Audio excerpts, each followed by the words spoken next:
5 ഏക്കറിൽ വിശാല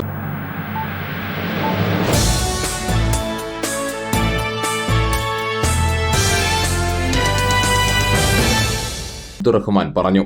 ചാവക്കാട് നഗരസഭ കളിക്കളത്തിന്റെ നിർമ്മാണോദ്ഘാടനവും മൊബൈൽ FSSTP വാഹനത്തിന്റെ ഫ്ളാഗ് ഓഫും നിർവഹിച്ച് സംസാരിക്കുകയായിരുന്നു മന്ത്രി. സമ്പൂർണ്ണ മാലിന്യ നിർമ്മാർജ്ജനം നേടിയ സംസ്ഥാനമായി കേരളം മാറുമെന്നും മന്ത്രി കൂട്ടിച്ചേർത്തു. അതുകൊണ്ട് തന്നെ നമ്മുടെ ലക്ഷ്യത്തിലേക്ക് നമ്മൾ എത്തും എന്ന കാര്യത്തിൽ സംശയങ്ങൾ എത്തിക്കഴിഞ്ഞു.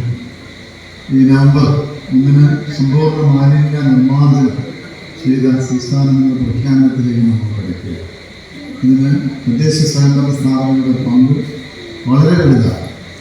തദ്ദേശ സ്വയംഭരണ സ്ഥാപനങ്ങൾ ഇന്ന് പഴയ പോലെ ആനുകൂല്യങ്ങൾ കൊടുക്കുന്ന ഒരു വകുപ്പ് മാത്രമല്ല, നിരവധി കാര്യങ്ങൾ ഏറ്റെടുത്തുകൊണ്ട് ബഹുമുഖമായിട്ടുള്ള ജനങ്ങളുടെ വികാസത്തിന് നിലനിൽക്കുന്ന വലിയൊരു സംവിധാനമായിട്ട് തദ്ദേശ സ്വയംഭരണ സ്ഥാപനങ്ങൾ. നഗരസഭ പരപ്പിൽ താഴം MCFൽ നടന്ന ചടങ്ങിൽ നഗരസഭാ ചെയർപേഴ്സൺ ഷീജ പ്രശാന്ത് അധ്യക്ഷത വഹിച്ചു.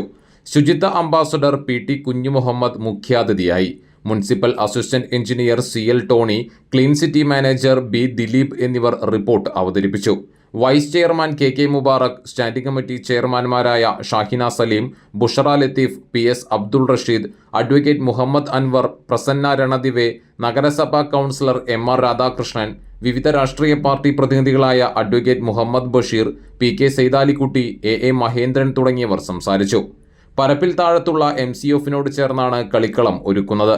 നഗരസഭ ആദ്യഘട്ടത്തിൽ 25 ലക്ഷം രൂപയാണ് കളിക്കളത്തിനായി വിനിയോഗിക്കുന്നത്. സെപ്റ്റേജ് മാലിന്യം ഉറവിടത്തിൽ തന്നെ ശാസ്ത്രീയമായി സംസ്കരിക്കുന്നതിന് 45 ലക്ഷം രൂപ ചെലവഴിച്ചു വാങ്ങിയ പ്രത്യേകം രൂപകൽപ്പന ചെയ്ത സഞ്ചരിക്കുന്ന മൊബൈൽ ട്രീറ്റ്മെന്റ് വാഹനവും ഇതോടെ ഉദ്ഘാടനം ചെയ്തു.